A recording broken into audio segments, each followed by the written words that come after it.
BCB, PCB, আইসিসির দীর্ঘ ৪ ঘন্টা বৈঠক হলো, কিন্তু সিদ্ধান্ত ছাড়াই কেন শেষ হলো এই গুরুত্বপূর্ণ সভা? সম্প্রতি আন্তর্জাতিক ক্রিকেট অঙ্গনে এক গুরুত্বপূর্ণ ত্রিপাক্ষিক বৈঠক অনুষ্ঠিত হয়েছে। Bangladesh cricket board, Pakistan cricket board এবং আইসিসির মধ্যে প্রায় ৪ ঘন্টা ব্যাপী এই বৈঠক শেষ হলেও আনুষ্ঠানিকভাবে কোনো সিদ্ধান্ত জানানো হয়নি। তবে সংশ্লিষ্ট সূত্রগুলো বলছে, এই বৈঠকে আলোচনা ছিল ইতিবাচক, স্পর্শকাতর এবং ভবিষ্যৎ ক্রিকেট রাজনীতির জন্য গুরুত্বপূর্ণ। বৈঠকের প্রেক্ষাপট কি? এই বৈঠকের পেছনে প্রেক্ষাপট সবারই জানা।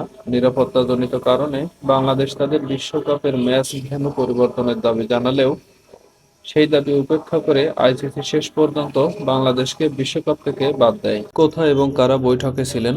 সন্ধ্যায় পাকিস্তানের লাহোরে গাদ্দাফি স্টেডিয়ামে পিসিবির সদর দপ্তরে প্রথমে বৈঠকে বসেন বিসিবি সভাপতি আমিনুল ইসলাম বুলবুল, পিসিবি চেয়ারম্যান মহসিন নাকভি।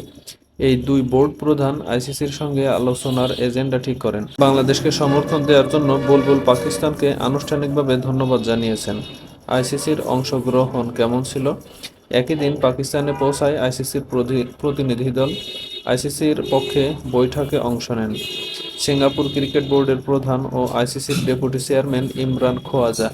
রাত প্রায় ১০টায় শুরু হয় তিন পক্ষের মূল বৈঠক। এই বৈঠক চলে প্রায় ৪.৫ ঘন্টা। বৈঠকে কি আলোচনা হয়েছে?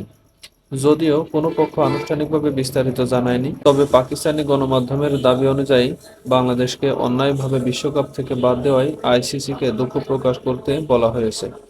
বাংলাদেশ যেন শতভাগ পার্টিসিপেশন মানে পায়, এই বিষয়টি গুরুত্ব পায়। পাকিস্তানের বড় দাবি কী ছিল এই বৈঠকে?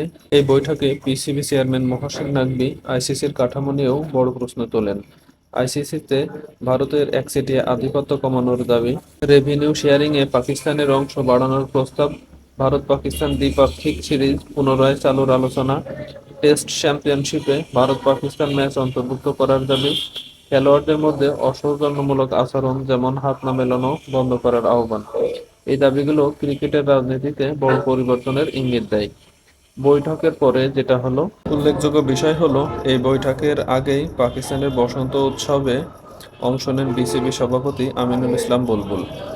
লাহোরে ঘুড়ি উড়াতেও দেখা যায়, তবে রাতেই পাকিস্তান ত্যাগ করেন তিনি। লাহোর বিমানবন্দরে তাকে বিদায় জানান পিসিবি চেয়ারম্যান মহসিন নাকভি। শেষ কথা হলো, বাংলাদেশের অবস্থান বা পাকিস্তানের সমর্থন এবং আইসিসির ভূমিকা সব মিলিয়ে সামনে আরও বড় পরিবর্তনের ইঙ্গিত পাচ্ছে ক্রিকেট বিশ্ব। প্রশ্ন একটাই, এই আলোচনা কি বাস্তব পরিবর্তনের রূপ নেবে, নাকি আবারও সবকিছু কাগজেই থেকে যাবে? আপনার মতামত কি? কমেন্টে জানাতে ভুলবেন না। ভিডিও ভালো লাগলে লাইক দিন।